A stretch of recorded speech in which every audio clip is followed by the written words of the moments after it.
السلام علیکم ورحمۃ اللہ وبرکاتہ۔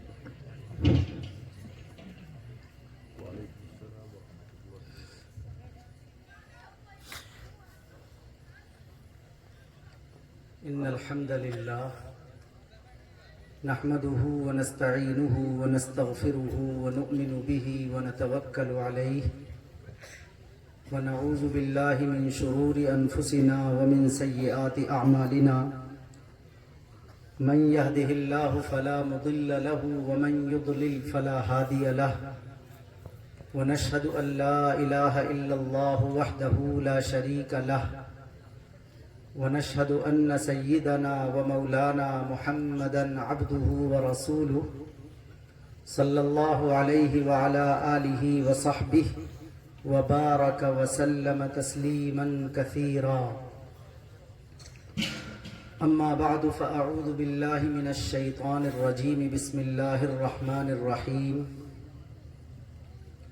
والله أخرجكم من بطون أمهاتكم لا تعلمون شيئا وجعل لكم السمع والأبصار والأفئدة. صدق الله العظيم. وقال سيدنا محمد صلى الله عليه وسلم إنما بعثت معلما أو كما قال عليه الصلاة والسلام. درود شریف پڑھیں. اللهم صل على سيدنا محمد وعلى آل سيدنا محمد وبارك وسلم.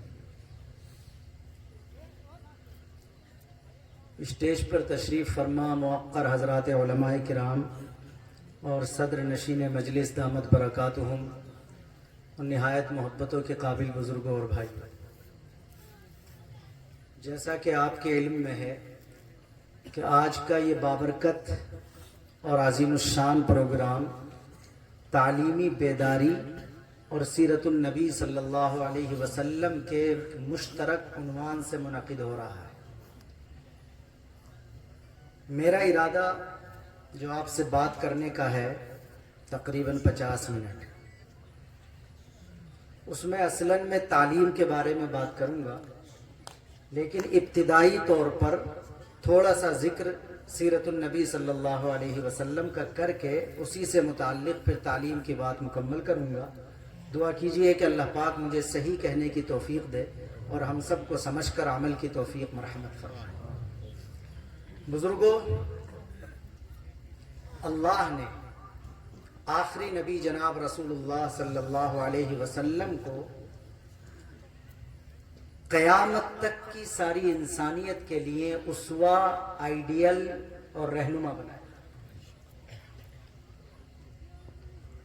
ہر انسان کو اپنی زندگی میں جس موڑ پر جس ٹائپ کی گائیڈنس کی ضرورت ہے وہ رہنمائی اور گائیڈنس آخری نبی جناب رسول اللہ صلی اللہ علیہ وسلم کی سیرت، سنت، اسوے اور عمل کے اندر موجود ہے. غور سے سنیے گا بات. ایک تھیوری ہے جو اللہ کی کتاب قرآن ہے، دوسرا پریکٹیکل ہے جو جناب رسول اللہ صلی اللہ علیہ وسلم کا مبارک عمل ہے. مثال کے طور پر قرآن میں تو یہ آیا ہے کہ اقیم الصلاۃ، نماز پڑھو، لیکن یہ نماز پڑھی کیسے جائے گی اس کو کر کے دکھایا ہے جناب محمد الرسول اللہ صلی اللہ علیہ وسلم. لہذا اگر ہمارے پاس صرف اللہ کی کتاب قرآن ہوتی، اس میں تو ہمیں صرف لکھا ہوا ملتا کہ نماز پڑھو. اب ہم میں سے ہر شخص اپنے اپنے انداز سے غور کر کے شاید نماز پڑھنا شروع کر دیتا. میں ایک بار پھر ٹوک رہا ہوں کہ توجہ رکھیے کہ تھیوری ہے قرآن کریم، لیکن اسی کا جو پریکٹیکل ہے وہ کر کے دکھایا ہے جناب محمد الرسول اللہ صلی اللہ علیہ وسلم. آپ نے اپنے صحابہ کو نماز پڑھ کے دکھائی. کھڑا ہونا ہے، قرات کرنی ہے، رکوع کرنا ہے، سجدہ کرنا ہے، بیٹھنا ہے، سلام پھیرنا ہے. پوری طرح آپ علیہ الصلوۃ والسلام نے نماز کا عمل کر کے دکھلایا اور اس کے بعد فرمایا کہ صلو کما رأیتمونی اصلی، تم بھی اسی طرح نماز پڑھو جیسا کہ تم مجھے نماز پڑھتا ہوا دیکھتے. آپ علیہ الصلوۃ والسلام نے حج کر کے دکھایا، عمرہ کر کے دکھایا، اور اس کے بعد فرمایا خذو عنی مناسککم، یہ اپنا حج اور اپنا عمرہ کرنے کا طریقہ مجھ سے سیکھو، جیسا میں کرتا ہوں ویسی نقل کرو اور کامیاب ہو جاؤ۔ عرض میں یہ کر رہا ہوں شروع میں کہ تھوڑا سا پیغمبر علیہ السلام کا ذکر کر کے میں تعلیم کی طرف آتا ہوں کہ پیغمبر علیہ السلام کو اللہ تعالیٰ نے اسوہ بنایا، نمونہ بنایا۔ مشہور ترین آیت جو بڑی مشہور و معروف ہے، سب کو یاد ہے، پیغمبر کے اسوے کے بارے میں اللہ نے فرمایا لقد کان لکم فی رسول اللہ اسوۃ حسنہ، کہ تمہارے لیے رسول اللہ صلی اللہ علیہ وسلم کی زندگی میں بہترین نمونہ ہے۔ تشبیہ تو کوئی نہیں، لیکن بات کے سمجھانے کے لیے میں یہ کہہ سکتا ہوں کہ اگر ہم کچھ سامان بنوانا چاہتے ہیں کسی کمپنی سے تو اسے ہم ایک نمونہ دکھا دیتے ہیں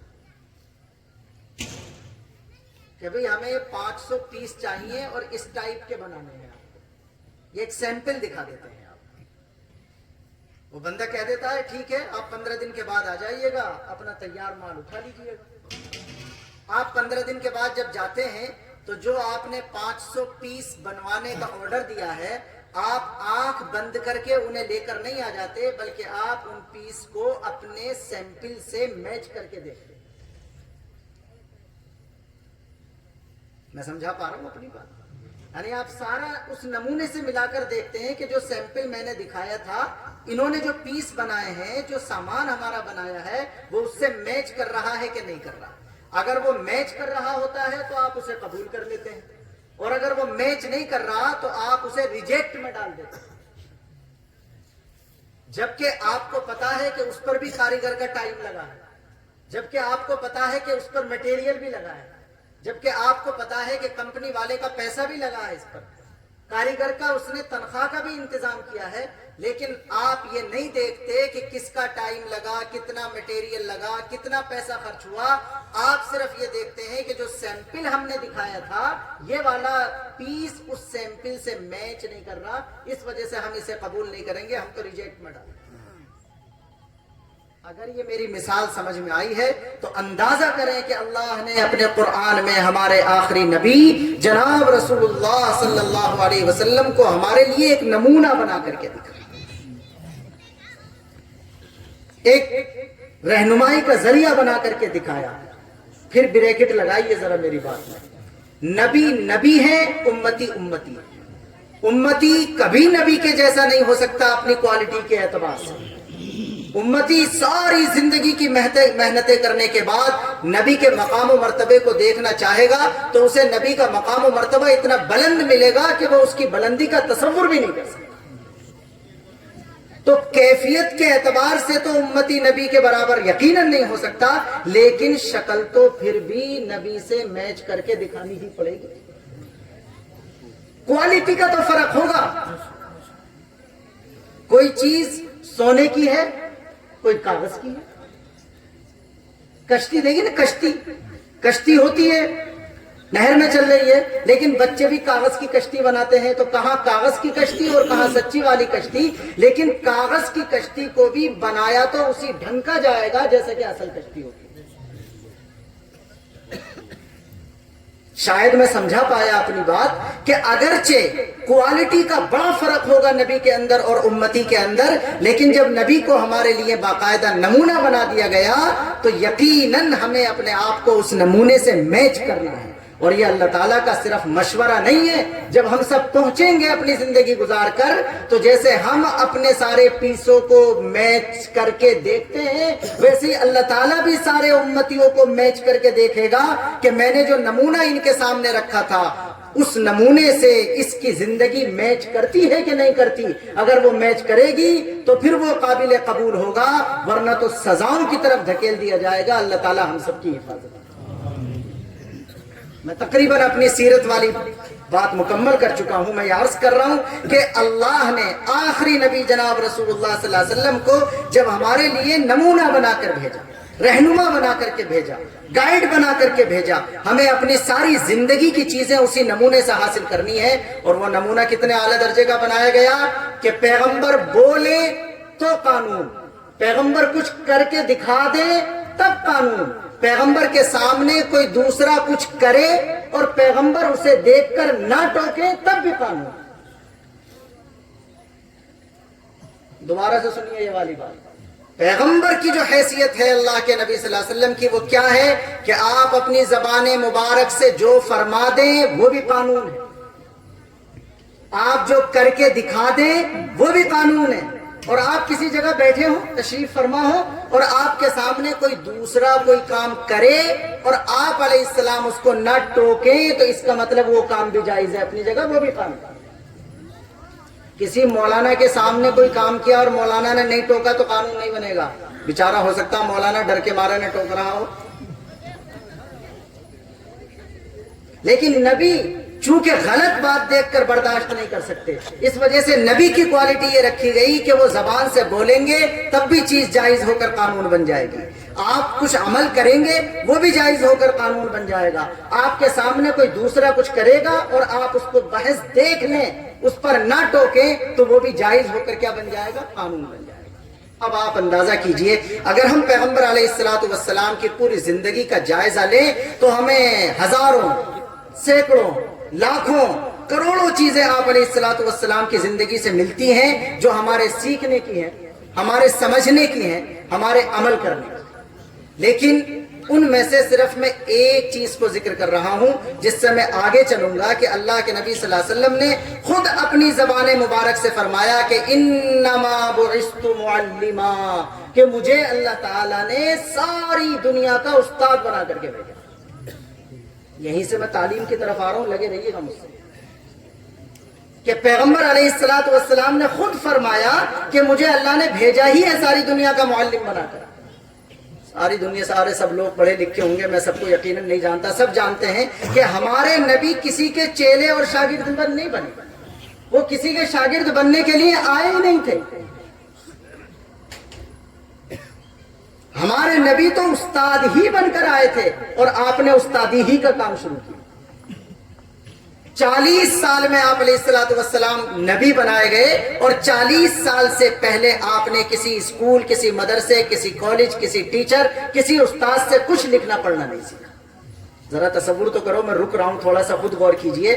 اگر ہمارے نبی بھی کسی کے چیلے اور شاگرد بن جاتے تو وہی شخص نہیں، اس کا سارا خاندان، اس کے سارے علاقے والے یہ کہہ دیا کرتے کہ وہ جو کچھ نبی بتاتے ہیں انہوں نے تو فلاں ہمارے قبیلے اور خاندان کے آدمی سے سیکھا. اللہ کا منصوبہ ہی یہ تھا کہ آخری نبی کو کسی کا شاگرد نہیں بنانا ہے، بلکہ آخری نبی کو تو ساری کائنات اور ساری انسانیت کا استاد بنانا. تعلیم جبرائیل تو تھی بس برائے نام، حضرت وہیں سے آئے تھے لکھے پڑے ہوئے. جبرائیل استاد نہیں بنتا پیغمبر علیہ السلام. اور ایک فارسی کے شاعر نے کہا ہے کہ یتیمے کے نا کرد قرآن درست، کتب خانہ چند ملت گشست. عبداللہ کے یتیم محمد صلی اللہ علیہ وسلم نے 40 سال کی عمر تک جنہوں نے لکھنا پڑھنا بھی نہیں سیکھا تھا، لیکن غار حرا سے نبی بننے کے بعد جب آ کر اپنی درسگاہ سنبھالتے ہیں، اپنی استادی شروع کرتے ہیں تو ایسی استادی کرتے ہیں، ایسی استادی کرتے ہیں کہ کتب خانہ چند ملت گشست، کہ اپنے سے پہلے تمام استادوں کے ریکارڈ توڑ ڈالتے ہیں. دنیا کے استاد تو الگ رہے، ایسے اساتذہ جن کو نبی کہا جا سکتا ہے ان کی تعلیم کے قانون کو بھی منسوخ کر ڈالتے ہیں اور اب ایسی تعلیم کو جاری کرتے ہیں کہ خود فرماتے ہیں ایک حدیث مبارک میں پیغمبر علیہ السلام کہ لو کان موسیٰ حیا ما وسعہ الا اتباعی، کہ میرے آنے کے بعد اب اگر موسیٰ بھی دوبارہ سے زندہ ہو کر آ جائیں گے تو انہیں بھی میرے ہی نصاب کے مطابق تعلیم کو آگے بڑھانا پڑے گا، اپنی والی تعلیم کے اعتبار سے وہ دنیا کو نہیں چلا سکتے. اور قیامت تک کے لیے فرمایا انا نبی من ادرکتہ حیا ومن یولد بعدی، او کما قال علیہ الصلوۃ والسلام، میں ان کا بھی نبی ہوں جو میرے سامنے موجود ہیں اور میں ان کا بھی نبی ہوں جو قیامت تک اب اس دنیا میں موجود ہوتے ہیں. اس سے ہمیں کیا پیغام ملتا ہے کہ ہم اس نبی کے امتی ہیں جو سارے جہانوں کا استاد ہے، جو ساری انسانیت کا استاد ہے. تو اس نبی کی جو امت ہے اسے بھی تو تعلیم کو اپنے دونوں ہاتھوں میں سنبھالنا چاہیے. اسے بھی تو تعلیم کے اعتبار سے بلند معیار کا ہونا چاہیے، اسی کو تعلیم کے اعتبار سے سارے جہانوں کا استاد بننا چاہیے۔ وہ دوسروں کے یہاں تعلیم حاصل کرنے کے لیے جائے، یہ بات سمجھ میں نہیں آتی۔ اسے تعلیم میں اتنا بلند ہونا چاہیے کہ دوسرے اس کے پاس تعلیم حاصل کرنے کے لیے آئے۔ یہ چیز ہے جو جناب رسول اللہ صلی اللہ علیہ وسلم کی استادی کا کرشمہ۔ بہرحال ابھی تک میں نے یہ عرض کیا کہ پیغمبر علیہ السلام کو اللہ نے نمونہ بنایا۔ ہمیں اپنی تمام زندگی میں جو رہنمائی حاصل کرنی ہے وہ پیغمبر علیہ السلام کی ذات مبارک سے حاصل کرنی ہے۔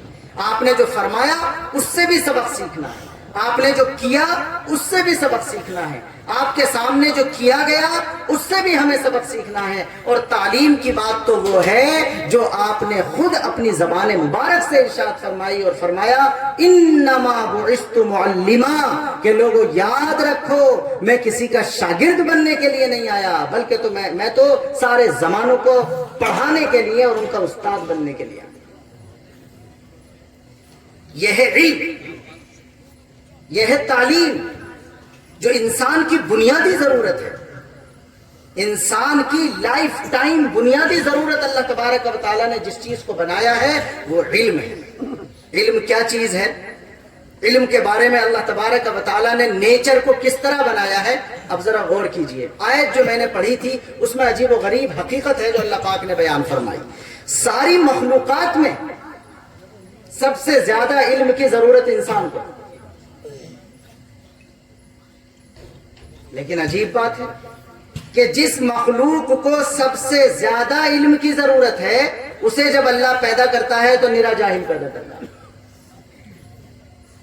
لیکن جن مخلوقات کو اپنی زندگی میں علم کی بہت زیادہ ضرورت نہیں ہے، ان کے لیے کوئی اسکول کالج اور مدرسے کا انتظام نہیں ہوتا، ان کو اللہ تعالیٰ اپنے طور پر ایٹومیٹکلی پڑھا لکھا پیدا کر کے انہی کے سپرد کر کے ساری چیزوں کو ختم کر دیا۔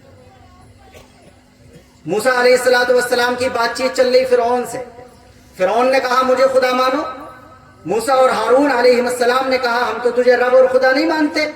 تو فرعون نے سوال کیا فمن ربکما یا موسیٰ، بھئی اگر مجھے نہیں مانتے خدا تو تمہارا خدا ہے کون؟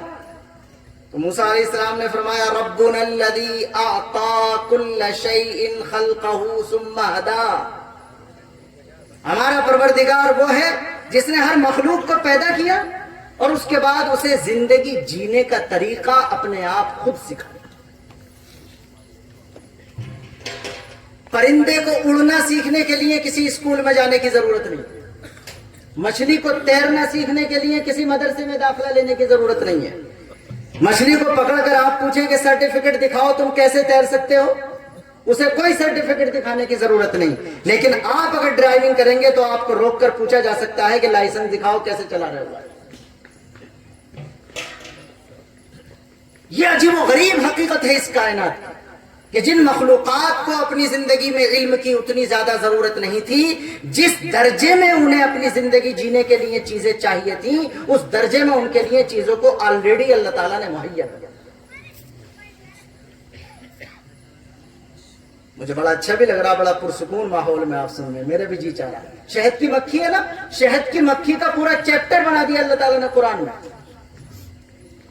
یہ فرمایا وَأَوْحَىٰ رَبُّكَ إِلَى النَّحْلِ کہ اللہ تعالیٰ نے چپکے سے محض شہد کی مکھی کو الہام کے طور پر اس کے دل میں یہ پیغام ڈال دیا أَنِ اتَّخِذِي مِنَ الْجِبَالِ بُيُوتًا وَمِنَ الشَّجَرِ وَمِمَّا يَعْرِشُونَ کہ تمہیں اپنی رہنے کی جگہ کہاں کہاں بنانی ہے، پہاڑوں میں بنانی ہے، درختوں پر بنانی ہے، لوگ جو اپنے گھروں کی چھتیں بنا لیتے ہیں اس میں بھی بنانی ہے۔ ثم کلی من کل الثمرات پھر تمہیں صبح کو جا کر اپنی ڈیوٹی اور جاب پر نکلنا ہے، پھولوں کو اور پھلوں کو چوسنا ہے۔ فَاسْلُكِي سُبُلَ رَبِّكِ ذُلُلًا اور تمہارے لیے ہم نے ساری دور دور تک جانے کی جگہ کے راستے آسان کر دیے ہیں۔ شہد کی مکھی کو کوئی جام نہیں لگتا، دور دراز کے علاقوں میں چلی جاتی ہے، رس چوس لیتی ہے اور شام کو واپس اپنے مقام پر آ جاتی ہے۔ ثم کلی من کل الثمرات فاسلکی سبل ربک ذللا ان راستوں میں چلو جو تمہارے لیے اللہ کی طرف سے آسان کر دیا۔ میں یہ بتلا رہا ہوں کہ جن مخلوقات کو علم کی ضرورت نہیں تھی اللہ تعالیٰ نے ان کے درجے کے اعتبار سے ان کو دے دیا، لیکن جس مخلوق انسان کو سب سے زیادہ علم کی ضرورت ہے اس کے بارے میں اللہ فرماتا ہے واللہ اخرجکم من بطون امہاتکم لا تعلمون الشیء، اللہ نے تمہیں تمہاری ماں کے پیٹ سے اس حال میں پیدا کیا تھا کہ تم رتی برابر کچھ نہیں جانتے تھے، تمہیں یہ بھی نہیں پتا تھا کہ کھانے کی چیز کیا ہوتی ہے، پھینکنے کی چیز کیا ہوتی ہے۔ لا لک سن تقطع ولا لک ید تبطش ولا لک رجل تمشی، تمہارے دانتوں میں طاقت نہیں تھی کہ کاٹ سکو، تمہارے ہاتھوں میں طاقت نہیں تھی کہ پکڑ سکو، تمہارے پیروں میں طاقت نہیں تھی کہ چل سکو، یہ ساری کی ساری صورتحال تھی، تمہیں یہ پتہ ہی نہیں تھا کہاں کیا کیا جاتا ہے، کہاں کیا نہیں کیا جاتا۔ آج علم کا غرور ہے، آج ڈگریوں کا غرور ہے، آج بہت قابلیت کا غرور ہے، لیکن کبھی کبھی ذرا قرآن کھول کر آئینہ دیکھا کرو تو پتہ چلے گا کہ تمہاری ابتدا، تمہاری بسم اللہ، تمہارا اے کہاں سے شروع ہوا تھا۔ واللہ اخرجکم من بطون امہاتکم لا تعلمون شیئا، تم اس حال میں پیدا ہوئے تھے کہ تم تو کچھ بھی نہیں جانتے، لیکن یہی رکے رہیے۔ جب علم کی سب سے زیادہ ضرورت تھی اور جاہل پیدا کیا اور کام علم والا لینا تھا، تو یقیناً اللہ تعالیٰ نے اس علم کی طلب والے نظام کو پورا کرنے کے لیے کچھ تو دیا ہوگا۔ آیت کا آدھا حصہ یہ بتلا رہا ہے کہ تم کچھ نہیں جانتے تھے، لیکن آیت کا اگلا حصہ یہ بتلا رہا ہے لیکن چونکہ تمہیں اپنی زندگی میں علم کی بہت زیادہ ضرورت تھی، اس وجہ سے علم حاصل کرنے کے بڑے بڑے اسکول اور کالج اور یونیورسٹی اللہ تعالیٰ نے خود انسان کے جسم اور باڈی میں لگا دی۔ فَجَعَلَ لَكُمُ السَّمْعَ وَالْأَبْصَارَ وَالْأَفْئِدَةَ، اسی آیت میں، جس آیت میں یہ بتایا کہ تم اس حال میں پیدا ہوئے کہ کچھ نہیں جانتے تھے، اسی آیت میں یہ بتلایا مگر چونکہ تمہیں علم کی ضرورت تھی تو علم حاصل کرنے کا ذریعہ کان کا ٹیلی فون اور آنکھ کا کیمرہ ایٹومیٹک اللہ تعالیٰ نے ہمارے جسم کے اندر لگا۔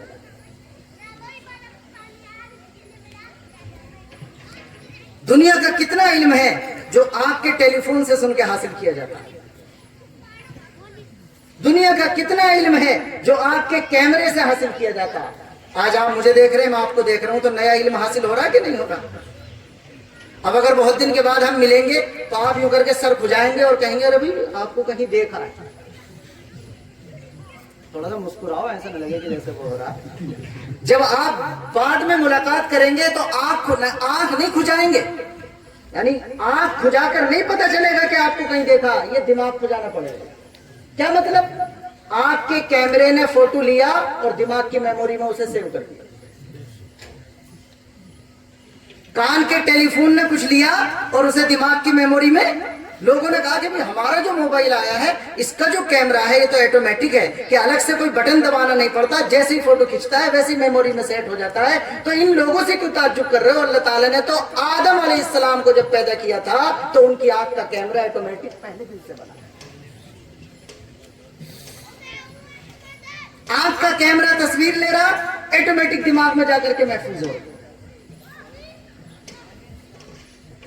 کان سے سن کر ہمیں علم حاصل ہوتا ہے، آنکھ سے دیکھ کر ہمیں علم حاصل ہوتا ہے۔ یہ بڑے بڑے اسکول ہیں، اور افئدہ جس کے معنی دل کے آتے ہیں وہ بہت بڑی یونیورسٹی ہے۔ آنکھ سے حاصل کی ہوئی چیزیں اور کان سے حاصل کی ہوئی چیزوں میں وہ ورک کرتی رہتی ہے، وہ سرچ کرتی رہتی ہے، پلٹتی الٹتی رہتی ہے، تو نئی نئی چیزیں وجود میں آتی رہتی ہیں۔ ہم جو کہتے ہیں فلاں سائنٹسٹ نے یہ چیز بنا دی، یہ چیز ایجاد کر دی، وہ کیا ہے؟ 10 چیزیں کان سے سن کر دماغ میں پہنچی، 10 چیزیں آنکھ سے دیکھ کر دماغ میں پہنچی، وہ 20 تھیں، اور 20 میں جب کیلکولیٹ کیا گیا، 20 میں جب ملٹی پلائی کیا گیا اور اس کے دماغ نے اس میں ورک کرنا شروع کیا تو وہ 20 چیزیں اس نے اپنے ذہن سے 100 بنا دی۔ نمبر 1، علم انسان کی بنیادی ضرورت ہے۔ جو شخص علم سے دور ہے وہ اپنے نیچر کا باغی ہے، وہ اپنی فطرت کا باغی ہے۔ اس میں کوئی فرق نہیں ہے، ہندو، مسلم، سکھ، عیسائی، جو بھی آدم کی اولاد بن گیا اس کے نیچر میں اللہ تعالیٰ نے یہ بات رکھ دی کہ وہ بغیر علم کے جی نہیں سکتا، بغیر علم کے کوئی چارہ نہیں ہے۔ میں کہتا ہوں ہماری مشین کا تقاضا ہے کہ ہم نیا نیا علم حاصل کریں۔ روزانہ رات کو سوتے ٹائم جب ہم غور کریں گے تو ہمیں اندازہ ہوگا کہ کل جتنی چیزیں مجھے معلوم تھی آج ان چیزوں میں ان 15 یا 20 چیزوں کا اضافہ ہو گیا. مثال دیتا ہوں، غور سے سنیے گا. انسان کے نیچر کو علم کی کتنی طلب رہتی ہے کہ مثال کے طور پر آپ کو کہیں جانا ہے، آپ کا بھتیجا بائک لیے ہوئے کھڑا ہے گیٹ پہ، آپ نکلے کہیں جانا تھا، آپ کو جانا الٹے ہاتھ، لیکن جیسے ہی آپ دروازے سے نکلے تو آپ نے دیکھا سیدھے ہاتھ پہ 50 لوگ کھڑے ہیں، بھیڑ لگ رہی ہے. میں سمجھا پا رہا ہوں اپنی بات؟ تو جانے کا کتنا ہی تقاضا کیوں نہ ہو، لیکن آپ کے دل میں سے ایک سوال نکلے گا کہ یہ لوگ کیوں کھڑے ہیں. یہ علم حاصل کرنے کا نیچرل سوال ہے. آپ کی مشین تقاضا کرتی ہے مجھے کچھ حاصل ہونا چاہیے، آپ کے اندر سے تقاضا آتا ہے کہ جب تک مجھے اس بات کا پتہ نہیں چل جائے گا تو ایسا لگے گا جیسے ادھورا پن ہے. کتنا ہی ضروری کام ہو لیکن آپ اپنے بھتیجے سے کہیں گے بیٹا ذرا رکنا، پتہ تو کروں کیوں کھڑے ہیں. ادھر سے جو آ رہا ہوگا اس سے پوچھیں گے، ورنہ تو جا کر کے دیکھیں گے، اور جب اطمینان ہو جائے گا تب کہیں گے چل بیٹا چل اب چل. لہٰذا یاد رکھیے علم کے بارے میں نے پہلی بات کی ہے کہ علم اور تعلیم انسان کی ضرورت ہے. وہ کوئی بھی انسان ہو، اس کے نیچر کا تقاضا ہے، اس کے مزاج کی طلب ہے، اس کی فطرت میں اللہ تعالیٰ نے یہ بات رکھی ہے کہ اگر وہ قسم بھی کھا لے کہ مجھے بغیر علم کے جینا ہے، تب بھی روزانہ اس کی آنکھ کا کیمرہ اور کان کا ٹیلی فون نہ چاہنے کے باوجود بھی اسے نئی نئی چیزوں کا علم سکھاتا ہے. ایک بات. دوسری بات، علم انسان کی ضرورت، لیکن جو انسان پلس مسلمان بھی ہو، جو انسان پلس مسلمان بھی ہو، اس کا علم سے سنگل نہیں ڈبل رشتہ. یہ تصور ہی نہیں کیا جا سکتا کہ مسلمان ہو اور تعلیم سے دور ہو ہی نہیں سکتا. اب اگر ہم ایسی پوزیشن میں نہیں ہیں تو ہمارے قانون، اسلام اور پیغمبر کی سیرت اور اسوے اور ہدایت کا کوئی قصور نہیں ہے، ہمارا اپنا قصور. ایک ایک بات پر آگے چلیے گا. میں نے کہا علم انسان کی ضرورت ہے، اور نمبر 2 علم مسلمان کا زیور ہے. مسلمان کا علم سے ڈبل رشتہ ہے. کیوں؟ اس لیے کہ علم کے بغیر مسلمان کی اسلامی اور ایمانی زندگی کا تصور نہیں کیا جا سکتا. علماء اسٹیج پہ موجود ہیں. میں آپ کو ایک مسئلہ بتاتا ہوں. ہماری قانون کی کتابوں میں لکھا ہے کہ اگر کسی غیر مسلم بھائی کو آپ نے اسلام کی دعوت دی، بتانا ہے اسے دعوت دیجیے، اسے بتائیے. آپ نے اسے بتلایا کہ اللہ ہے پیدا کرنے والا، یہ وہ سمجھایا. غور سے سنیے گا، مسئلہ ہے یہ. جیسے ہی آپ نے اسے سمجھایا اور اللہ نے اس کے دماغ کو مطمئن کر دیا اور وہ کلمہ پڑھ کر کیا ہو گیا؟ مسلمان ہو گیا. جیسے ہی وہ کلمہ پڑھ کر مسلمان ہوا تو آپ نے گھڑی دیکھی کہ سورج غروب ہونے میں 1 منٹ ہے. سننے بزرگ، سورج غروب ہونے میں کتنی دیر ہے؟ 1 منٹ. کیا مطلب؟ اس کا مطلب یہ ہے کہ عصر کی نماز کا ٹائم ختم ہونے میں بس 1 منٹ. بھئی جب سورج غروب ہو جائے گا تو عصر کا ٹائم ختم ہو جائے گا، مغرب کا ٹائم شروع ہو جائے گا.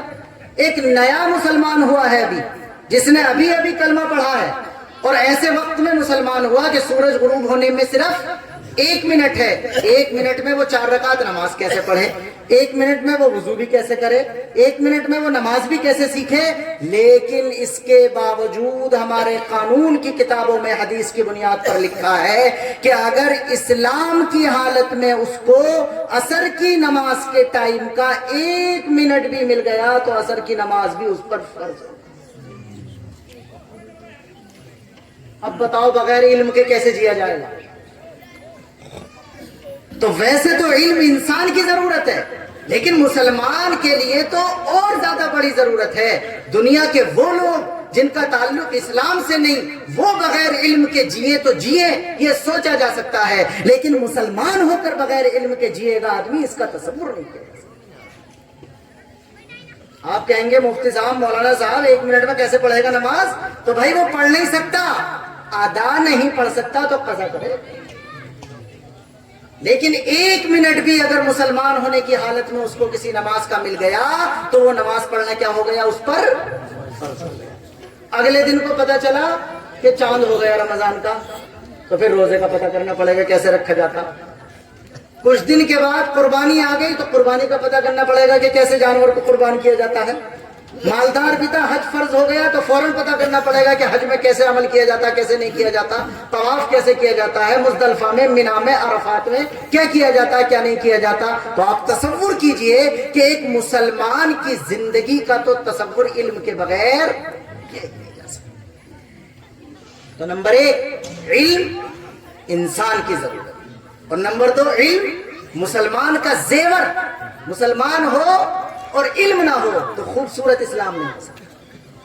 اور ایک بات اور یاد آ گئی، غور کیجئے گا، اللہ کے نبی صلی اللہ علیہ وسلم کو بہرحال دنیا سے تشریف لے جانا تھا، اب قیامت تک تو اپنی امت کے ساتھ رہنا نہیں تھا، لیکن ہمارے نبی پاک علیہ السلام تعلیم کا 100% پلان دے کر کے گئے تھے اپنی امت کو۔ اسلام پرسنٹیج پہ نہیں چلتا کہ صاحب ہماری بستی میں 65% نمازی ہے تو کام چل جائے گا، نہیں چلے گا۔ اسلام پرسنٹیج پہ نہیں چلتا، 100% نمازی چاہیے، 100% روزے دار چاہیے، 100% اخلاق والے چاہیے، 100% کردار والے چاہیے۔ تعلیم کا گراف بھی، تعلیم کا ریشو بھی، تعلیم کا تناسب بھی، تعلیم کا فیصد بھی جناب رسول اللہ صلی اللہ علیہ وسلم نے اپنی امت کو 100% والا عطا کیا تھا، 4% والا یا 10% والا عطا۔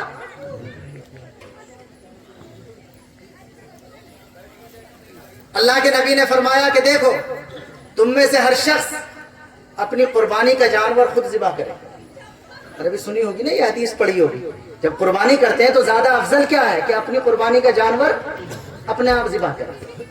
اللہ کے نبی نے فرمایا تم میں سے ہر شخص اپنی قربانی کا جانور خود ذبح کرے۔ میں گلے کی طاقت لگا رہا ہوں لیکن آپ غور کیجئے، ہم نے اسے یہ سمجھا کہ بس ہمارے نبی نے بس ایک مسئلہ ہی تو بتایا، ہم تو اگر امام صاحب سے بھی کروا لیں گے تو بھی ہو جائے گی، تو ہو تو جائے گی، امام صاحب بھی اگر ذبح کر دیں گے تب بھی قربانی ہو جائے گی۔ لیکن میرے بزرگوں ذرا دماغ لگا کر کے سوچو، یہ ہمارے نبی نے محض ایک مسئلہ نہیں بتلایا بلکہ اپنی امت کو 100% تعلیم کا منصوبہ دیا، 100% تعلیم کا منصوبہ۔ جب ہر شخص اپنی قربانی کے جانور کو خود ذبح کرے گا تو کیا اسے یہ پتہ نہیں ہوگا کہ دعا کون سی پڑھی جاتی ہے؟ ارے بولو بھائی، کیا اسے یہ پتہ نہیں ہوگا کہ دایاں پیر کہاں رکھا جاتا ہے؟ کیا اسے یہ پتہ نہیں ہوگا کہ جانور کو کیسے لٹایا جاتا ہے؟ کیا اسے یہ پتہ نہیں ہوگا کہ گلے میں کتنی رگیں ہوتی ہیں اور ذبح کرنے کے لیے کتنی رگوں کا کاٹنا ضروری ہے؟ جب ہر شخص اپنی قربانی کے جانور کو خود ذبح کرنے کی پوزیشن میں ہوگا تو اسے ان سارے مسئلوں کا پتہ ہوگا، اور جب سال میں 1 مرتبہ آنے والی قربانی کے مسئلوں کا پتہ ہوگا تو 24 گھنٹے میں 5 مرتبہ آنے والی نماز کے مسئلوں کا کیوں پتہ نہیں ہوگا؟ ہمارے نبی پاک علیہ السلام نے اس امت کو تعلیم کا 100% پلان دیا تھا، 100% منصوبہ دیا تھا۔ میں پھر دوہرا رہا ہوں، اگر ہمارا گراف نیچے آیا، اگر ہم پستی کی طرف گئے تعلیم کے اعتبار سے، تو ہمارے قرآن اور ہمارے نبی پاک علیہ السلام کی گائیڈنس اور رہنمائی کا رتی برابر قصور نہیں ہے، ہماری غفلت ہے، ہماری بے توجہی ہے۔ ورنہ اگر ہم قرآن کو اور پیغمبر علیہ السلام کی سیرت اور اسوے کو سمجھتے تو ہم تعلیمی اعتبار سے 100% کی جگہ پر کھڑے فکر کریں گے بھائی انشاءاللہ۔ تو تعلیم ہر انسان کی ضرورت، تعلیم مسلمان کا زیور۔ اب ذرا تیسری بات اور زیادہ غور کرو، علم جو ہے وہ تو میں نے بتلا دیا، ضرورت ہے، مسلمان کی بھی بہت بڑی ضرورت ہے، لیکن دیکھیے تعلیم 2 ہوتی ہے۔ اب اور زیادہ غور کیجئے، ایک تعلیم وہ ہے جو ہمارے لیے کتاب و سنت کی، دین کی تعلیم، دوسری وہ ہے جو ہماری اس دنیا کی زندگی میں جینے کی ضرورت ہے۔ تو آپ یہ نہ سمجھیے گا کہ میں مدرسے کے جلسے میں بات کر رہا ہوں تو اس اسکول والی تعلیم کو ناجائز کہہ دوں گا۔ ارے بھئی کیسے ناجائز کہہ دوں گا؟ آپ اگر یقین مانے تو ایک بات کہیں، آپ کے جو بچے اسکول میں پڑھ رہے ہوتے ہیں، میڈیکل لائن میں جا رہے ہوتے ہیں، لائرز بننے کی کوشش کر رہے ہوتے ہیں، نیٹ کا امتحان پاس کرنے کی کوشش کر رہے ہوتے ہیں، آفیسر والی جاب کے سلسلے میں، IPS کے سلسلے میں محنت کر رہے ہوتے ہیں، امت کے علماء جتنی آپ ان اپنی سگی اولاد کے لیے دعا کرتے ہیں اتنی ہی دعا امت کے بڑے بڑے علماء آپ کے بچوں کی اس ساری فیلڈ میں کامیابی کے لیے کرتے ہیں۔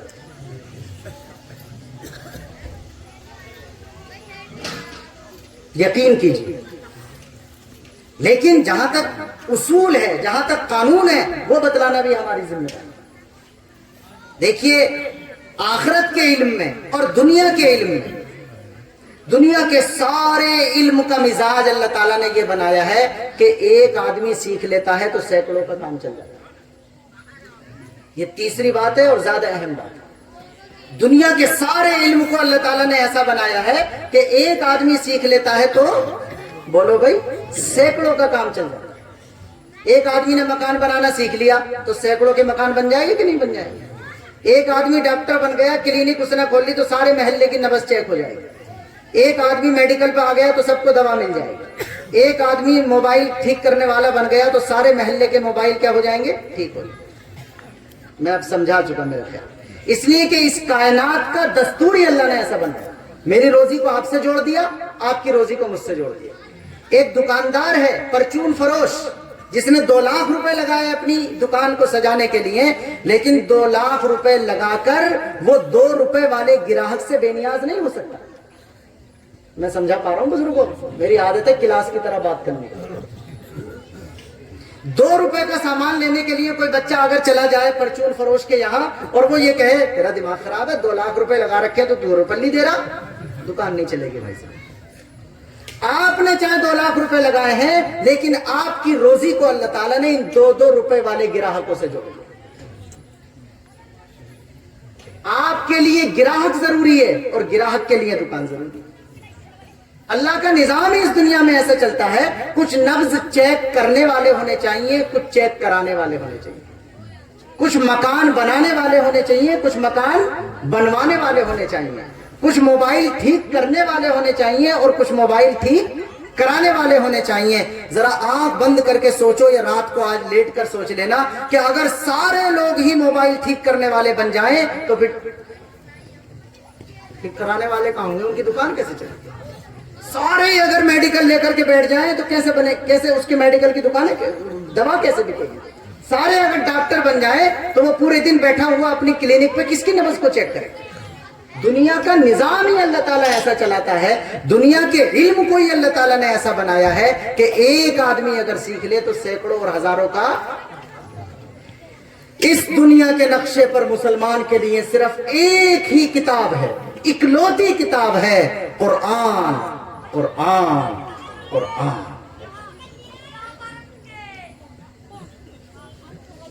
میں نہ بھی کہوں تب بھی شاید آپ سمجھ گئے۔ قرآن کا علم، قرآن کا صحیح پڑھنا، قرآن کی تعلیم سے صحیح وابستہ ہونا، یہ ہمارے معاشرے اور سماج کی 100% ضرورت ہے۔ اگر باپ نے بھی سیکھ لیا تو بیٹے کے کام نہیں آئے گا، اگر ماں صحیح پڑھنا جانتی ہے تو بیٹی کے کام نہیں آئے گا، اگر شوہر صحیح پڑھنا جانتا ہے تو بیوی کے کام نہیں آئے گا، بیوی اگر صحیح پڑھنا جانتی ہے تو شوہر کے کام نہیں آئے گا۔ اکیلی اور اکلوتی کتاب ہے، دوبارہ لوٹا رہا ہوں 3 مرتبہ، قرآن قرآن قرآن۔ اس کا رزلٹ جب تک ہمارے سماج میں 100% نہیں ہو جائے گا، اس وقت تک ہمارے محلے، ہماری آبادی اور ہمارے گاؤں کو کامیاب قرار نہیں دے گا۔ دوسری ساری تعلیموں میں پورے گاؤں میں ایک آدمی بھی بن جائے نا، راج مستری سب کے گھر بن جائے، لیکن اکلوتی کتاب ہے قرآن کریم، اس کا رزلٹ کتنا چاہیے؟ 100%۔ یاد رکھیے، یہ جو مدرسوں میں بچے پڑھتے ہیں، ان میں سے آپ کا بچہ کوئی حافظ بھی بن سکتا، قاری بھی بن سکتا، مولانا صاحب بھی بنتا، جلسے میں دستار بھی ہو سکتی ہے۔ آج تو نہیں ہے ایسا نظام، لیکن آپ کے علم میں ہوتی ہیں دستار۔ بڑی فضیلتیں ہیں ان کی جنہوں نے اپنے بچے کو حافظ قرآن بنا دیا۔ آپ نے فضیلتیں پڑھی بھی ہوں گی، سنی بھی ہوں گی، لیکن میں جو کہہ رہا ہوں اس پر غور کیجئے۔ فضیلت والا چیپٹر الگ ہے، قانون والا چیپٹر الگ ہے۔ آپ نے اپنے بچے کو حافظ بنا دیا، قاری بنا دیا، تو فضیلتیں تو بہت مل جائیں گی، لیکن قانون میں یہ گنجائش نہیں ملے گی کہ آپ یہ کہیں کہ بیٹا میں نے تو تجھے دیوبند بھیج کر بہترین قاری بنا دیا، ذرا میری بھی 5 نمازیں پڑھ لے۔ کسی ماں باپ کا بیٹا کتنا ہی اچھا قرآن کیوں نہ پڑھتا ہو، لیکن وہ اپنے ماں باپ کی طرف سے نماز میں نہیں پڑھ سکتا۔ ہر مسلمان بالغ مرد و عورت کو اپنی نماز اپنے آپ پڑھنی پڑے گی، اور نماز میں قرآن کریم صحیح طور پر پڑھنا پڑے گا۔ قرآن اردو اور ہندی اور انگلش میں نازل نہیں ہوا، قرآن عربی میں نازل ہوا ہے، اور عربی دنیا کی سب سے لطیف، سب سے نازک زبان، عربی دنیا کی سب سے لطیف اور سب سے نازک زبان ہے۔ آپ کہیں گے صاحب عربی کی بڑی تعریف کر رہے ہیں آپ، اب کیا کریں، ہے اتنی اچھی زبان؟ جب انگریزی کے مقابلے میں اردو رکھی جاتی ہے نا تو اردو اتنی سی لگتی ہے انگریزی کے مقابلے. جو لوگ یہاں موجود ہیں ٹرانسلیٹر, اگر وہ انگلش ٹو اردو کرتے ہوں تو وہ سمجھیں گے اس چیز کو, اس لیے کہ اردو انگلش زبان کے مقابلے میں بہت چھوٹی زبان ہے. جیسی کیفیت اردو کی انگلش کے مقابلے میں ہوتی ہے, یہ انگریزی جب عربی کے پاس کو جاتی ہے تب پتہ چلتا ہے کہ اب آیا اونٹ پہاڑ کے نیچے. ایسی نازک زبان ہے عربی, ایسی وسیع زبان ہے عربی, ایسی خوبصورت زبان ہے عربی, ایسی شاندار زبان ہے عربی. یا تو اگر آپ ہماری مان لیجئے, نہیں مانتے تو ہم کھلا کہتے ہیں دنیا کے سارے انسانوں سے کہ دنیا کی 10 بڑی زبانوں کے ماسٹر بن جائیے اور خود انصاف سے فیصلہ کر دیجئے, تو اس کے علاوہ کوئی فیصلہ نہیں آ سکتا کہ سب سے شاندار اور جاندار زبان ہے عربی زبان.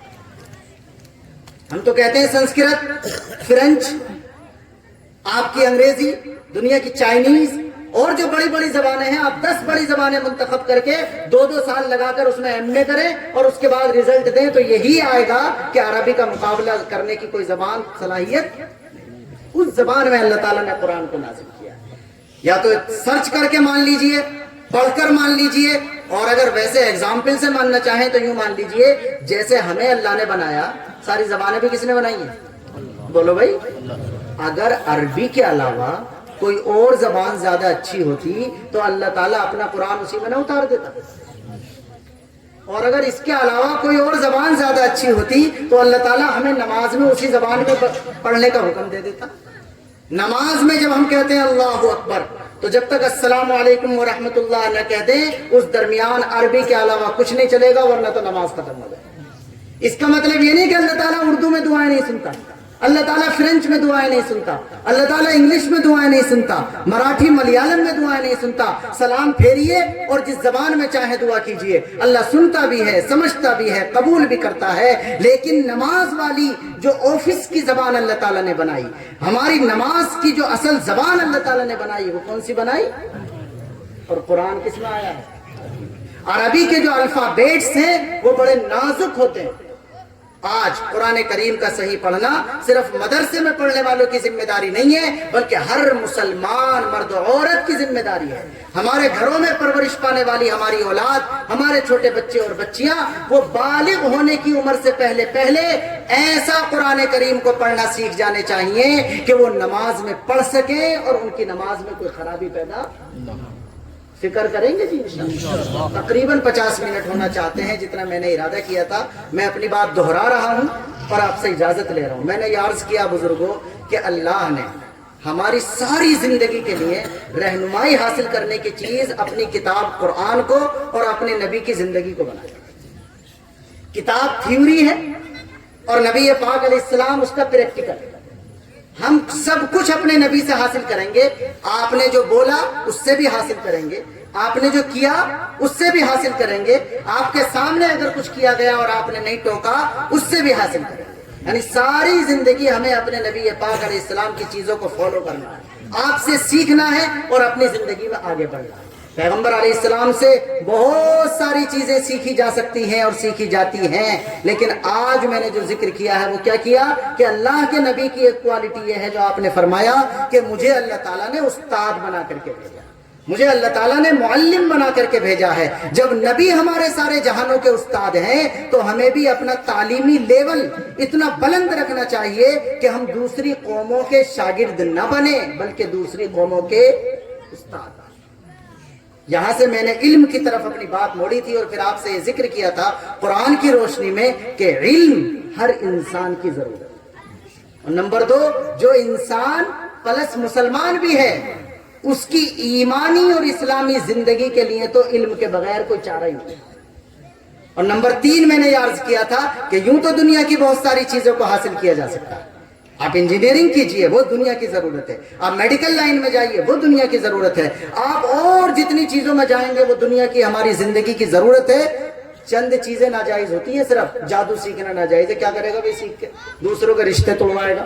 ورنہ تو نارمل یہ ہے کہ اسلام کے قانون کو ایسا لچکدار بنایا ہے اللہ تعالیٰ نے کہ اس میں کسی بھی اینگل سے دیکھیں تو تقریباً 80-90% چیزیں جائز ہوتی ہیں اور 5 سے 10% چیزیں ناجائز ہوتی ہیں.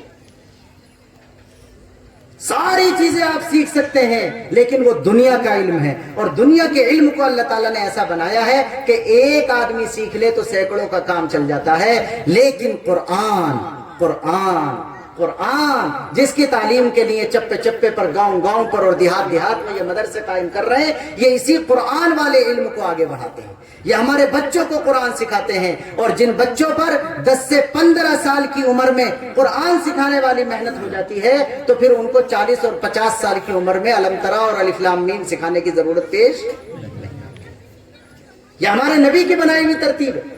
بھئی آج کل آپ جماعت میں اگر جاتے ہوں گے تو آپ دیکھتے ہوں گے نا کارگزاری میں کہ فلاں صاحب ہمارے ساتھ چلے میں گئے، 50 سال کے تھے لیکن انہیں تحیات یاد نہیں تھی، 50 سال کے تھے انہیں یہ والی الم ترا یاد نہیں تھی، انہیں الف لام میم بھی یاد نہیں تھا، انہیں الحمدللہ رب العالمین بھی یاد نہیں تھا۔ غور کیجئے میں کیا کہہ رہا ہوں، وہ سب وہ لوگ ہوتے ہیں جن کو 10 سے 15 سال کی عمر میں مدرسے میں اپ ڈاؤن نہیں ملا۔